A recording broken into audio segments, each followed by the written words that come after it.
মেয়েটা খুব খারাপ না? 11 বছর বয়সে পালিয়ে গেছে একটা ছেলেকে নিয়ে, 2 দিন পর ফিরে আসছে। তোমার কাছে ওকে খুব খারাপ মনে হয়? তোমার কাছে ওকে খুব খারাপ মনে হয় কারণ ও বাবা মাকে ফেলে রেখে মাত্র 11 বছর বয়সে 2 দিনের জন্য চলে গেছে কোথাও, তাই তোমার কাছে বড় খারাপ লাগে। তোমার মেয়ে যে 10 মিনিটের জন্য কোনো ছেলের কাছে যায়, তোমার খারাপ লাগে না? ওই যে স্কুলের বারান্দায়, মাদ্রাসার বারান্দায়, পার্কে, রাস্তার পাশে, ব্রিজের নিচে, ব্রিজের উপরে, কালভার্টের উপরে নতুন বিল্ডিং, নতুন গাছ, নতুন নায়ক, নতুন নায়িকা আসছে, তোমার মেয়ে যে 10 মিনিট 20 মিনিটের জন্য কোনো ছেলের সাথে ঘোরাঘুরি করে, হাঁটাচলা করে, ওটা তোমার খারাপ মনে হয় না? 48 ঘন্টার জন্য গেলে খারাপ লাগে। ওই মেয়েটা খুব খারাপ যে 48 ঘন্টার জন্য গেল, কিন্তু যে 1 ঘন্টার জন্য গেল, 2 ঘন্টার জন্য গেল, রাস্তাঘাটে বেড়াইতে গেছে তোমার মেয়ে, তোমার শালীর বাসায় গেছে, তোমার ওর ফুফির বাসায় গেছে, ওখানে যে ছেলের সাথে আধা ঘন্টা 1 ঘন্টা কথা বলে, ওটা খারাপ না? সুস্থ বাবা মাকে রেখে চলে গেলে খারাপ না? ক্যান্সার আক্রান্ত মাকে রেখে গেলে খারাপ না? ওখানে 2টা খারাপ, 1 তার অসুস্থ মাকে ত্যাগ করা, 2 অন্য ছেলে নিয়ে চলে যাওয়া। কিন্তু যারা ছেলে নিয়ে চলে যায় ইটসেলফ এটা বিশাল বড় একটা অন্যায়। মানে পুরো সোশ্যাল মিডিয়ায় ওই মেয়ের বাবা মাকে ধিক্কার দিচ্ছে, কারণ ওর মেয়ে চলে গেছে 2 দিনের জন্য। ধিক্কার তোমাদের সবার প্রতি। তোমরা যারা তোমাদের মেয়েদেরকে ছেড়ে দিয়েছো বিহায়াপনায়, নির্লজ্জতায়, উলঙ্গপনায়, যে পুরো পৃথিবীকে অশ্লীল করে তুলছে প্রকাশ্যে। এই যে 14ই ফেব্রুয়ারি, এই যে ছেলে মেয়েগুলো রাস্তাঘাটে যেখানে সেখানে প্রকাশ্যে জেনা ব্যভিচারকে ভালোবাসার নাম দিয়ে এগুলো করবে, ওরা কি সবাই এতিম? ওদের কি বাবা মা নেই? ওরা কি রাস্তা? না, প্রত্যেকেরই বাবা মা আছে। খারাপ শুধু ওই মেয়েটা, যে মেয়েটা তার অসুস্থ মাকে রেখে 11 বছর বয়সে একটা ছেলেকে নিয়ে পালিয়ে গেছে। ওই মেয়েগুলো বুঝি খারাপ না?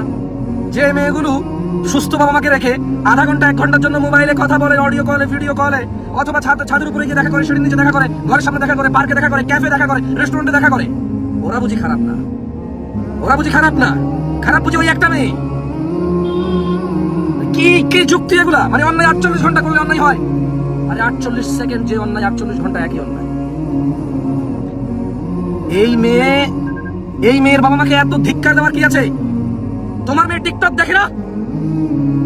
তুমি বসে বসে ফেসবুকে নোংরা কমেন্ট করো। তোমার মেয়ে টিকটক দেখে না? তোমার মেয়ে টিকটক করে না? তুমি নিজে বসে বসে টিকটকে গান বাজনায় ল্যাংটা ভিডিওতে লাইক দাও না? ওর মা বাপকে কেন দোষ দিচ্ছ? ওই মোর মা বাপকে এত এত এত খারাপ বলার কি আছে? এত খারাপ বলার কি আছে? কার মেয়ে টিকটক করে না? কার মেয়ে টিকটক করে না? কার মেয়ের 11 বছর বয়সে প্রেমিক নাই? ও তোমাকে বলবে যে ওর প্রেমিক আছে? ও তোমাকে বলবে না? তো তোমাকে বলে না, তার মানে তোমার প্রেমিক নাই না? তুমি ওকে ছেড়ে দিয়েছো না 8 ঘন্টার জন্য ছেলেদের মধ্যখানে? তুমি ওকে দিয়ে আসছো না নিজে? তোমার বউ সকালবেলা নিজে হাতে দিয়ে আসছো না ছেলেদের মধ্যখানে ওকে? তুমি নিজে টাকা দিচ্ছ না তোমার মেয়েকে? তোমার ছেলে তোমার টাকাই তো ফুল কিনে মেয়েকে দেয়। তোমার ছেলের কিসের ইনকাম? তোমার ছেলের উপার্জন কি? ওই যে মেয়েকে মোবাইল কিনে দিল, ওই যে মেয়ের মোবাইলে রিচার্জ করে দিল তোমার ছেলে, তোমার টাকাই তো। তোমার টাকাই। হ্যাঁ, 11 বছরের মেয়ের বাপ মায়ের খুব দোষ হয়েছে। 48 ঘন্টার জন্য পালিয়ে গিয়ে মেয়ে খুব দোষ করছে। তোমার আমার মেয়ের কি অবস্থা? তুমি আমি খোঁজ নিছি? তুমি নিজেই তো ছেলেদের মধ্যখানে যায় বসে আসছো ওকে। হ্যাঁ, তোমার কাছে গান গাওয়া, নাচা, ভিডিও আপলোড করা খারাপ কিছু না। তোমাকে না জানিয়ে পালিয়ে গেলে খারাপ? হ্যাঁ, তুমি মেয়ের বিবাহের বয়স হয়েছে, বিবাহ দিবা না? হ্যাঁ, তুমি ছেলেদের মধ্যখানে দিয়ে আসবে কিন্তু মেয়ে ছেলেকে পছন্দ করতে পারবে না। এটা কেমন জুলুম মেয়ের প্রতি? তোমার ছেলেকে মেয়েদের মধ্যখানে দিয়ে আসবে কিন্তু এবার ছেলে মেয়েকে পছন্দ করতে পারবে না। এটা কেমন জুলুম ছেলের প্রতি? I'm sorry, I should be more cool. আর আস্তে কথা বলা যেতে পারে, সবাই আমাকে বলে I really wanted to be. আমার আস্তে কথা বলতে মন চায়, আমার আস্তে কথা বলতে মন চায়, কিন্তু আমার বুকটা হাহাকার করে। আমার এই অংশ এটুকু মনে হয় যেন একদম খালি হয়ে আছে। যখন একটা অন্যায় ফেসবুকে ভাইরাল হয় তখন এটা অন্যায়। যখন একটা অন্যায় সবাই জানে, এটা নিয়ে কথা বলে, এটা অন্যায়। কিন্তু যখন 10 জনে জানে তখন এটা অন্যায় না। 48 ঘন্টার জন্য পালিয়ে গেলে অন্যায়।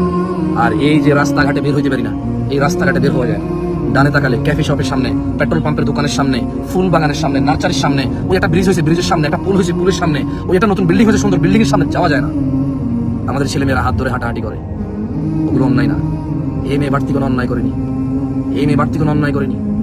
যারা ওকে খারাপ বলছো তোমরা সঠিক বলছো, এটা খারাপ। কিন্তু তোমরা নিজেরা কি এর চাইতে ভালো? আমি কি এর চাইতে ভালো? ঠিক আছে, যেহেতু বুঝতে পারছো এটা খারাপ, সো এটা থেকে ফিরে আসো। যেহেতু বুঝতে পারছো এটা খারাপ, এটা থেকে ফিরে আসো। নিজের ছেলেকে মেয়েদের মধ্যখানে দিয়ে আইসা বলবা যে মেয়ে পছন্দ করিস না? হ্যাঁ, এত বড় জুলম আমার এই ছোট ভাই।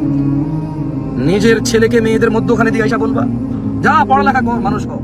তো মানুষ হবে, জানি মানুষ হবে। নিজের মেয়েকে মা রেখে আসে, মা নিচে বিল্ডিং এর নিচে বসে বসে অপেক্ষা করে মেয়ের কখন ছুটি হবে, মেয়েকে নিয়ে যাবে, কিন্তু ওই যে রুমের ভিতরে ঢুকাই দিয়ে আসছে ওই রুমের ছেলে মেয়ে একাকার হয়ে আছে। মানুষ হবে মেয়ে, তবে জেনাকারী মানুষ হবে, জানি মানুষ হবে।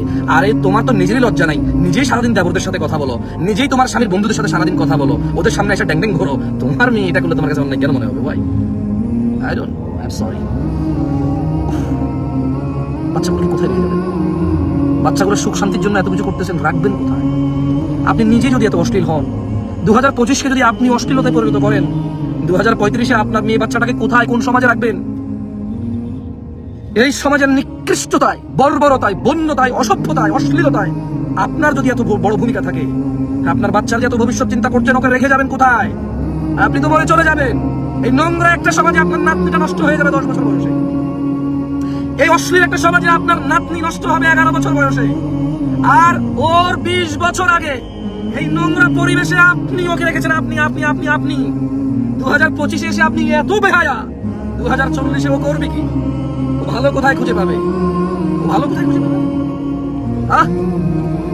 যারা যারা আমার জোরে কথা বলে মনে কষ্ট পেয়েছেন, আমি অন্তরের অন্তরস্থ থেকে ক্ষমা চাই।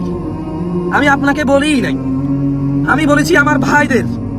যারা বলে জামশেদ ভাই আমার ভাই, যে বোনটা বলে যে জামশেদ ভাই আমার উপদেশ ও নিষেধকারী, উনি আমাকে সহযোগিতা করে আল্লাহর পথ চলবে, আমি সেই বোনকে বলেছি you are no concern of mind. আপনি আমার কনসার্ন না, আপনি মনে কষ্ট নিয়েন না। এটা ফেসবুকে আসছে আপনার সামনে, আপনি চলে যান, এটা দেখিয়েন না। আমি এই ধমক আমার ভাইকে দিছি, আমার ভাই জানে, আমি জানি। আমি এই চিল্লা চিল্লি, এই উগ্রতা, এই উদাসীনতা, এই কষ্ট, আমার এই হাহাকার আমি আমার ভাইকে বলছি। I never say anything to you. আপনি আমার কনসার্ন না, আমাকে ক্ষমা করেন, আপনি স্কিপ করে চলে যান, আপনি শুনিয়েন না আমার কথা। আমার এই হাত পা নড়াচড়া, এই চিল্লা চিল্লি, অনেক ভদ্র হয়ে কথা না বলতে পারে, এটা আপনার কিছু যায় আসে না। আমার এই অভদ্রতা আমার ভাইয়ের সাথে ও জানে, আমি জানি। আপনি চলে যান, আপনি দেখিয়েন না। আমি আপনাকে বলি না, আপনাকে বুঝতে আসি না। যে আমার কাছে বুঝতে আসছে আমি তাকে বুঝাচ্ছি, the way, this is my way to speak. আমি এমনি বুঝাই, ও বুঝতে আসলে বুঝবে না, আমার দরকার নাই, আমি জানি না। আমি এরকম পারি না যেতে ভালো, ওকে চেষ্টা করতেছি, যাতে আমি সবার কাছে আসতে পারি। ইনশাআল্লাহ হয়তো একসময় আসবো অনেকের কাছে। সরি, আজকে পারলাম না আপনার সাথে ভদ্র ভাষায় কথা বলতে, রিয়েলি সরি অ্যাবাউট দ্যাট। তোমরা অশ্লীলতায় লিপ্ত হয়েও না প্রকাশ্যে, আল্লাহর দিকে থাকি। 11 বছরের মেয়ে চলে গেছে, তোমার মেয়ে 7 বছরে যাবে, 7 বছরে। তুমি 11 বছরে মেয়ে আরেকজনের মেয়ে চলে গেছো, তোমার মেয়ে 8 বছরে পালাবে। তুমি আরেক মেয়েকে 12 বছরে ওর সম্ভ্রম নষ্ট করেছো, তোমার মেয়ে 10 বছরে নষ্ট হবে।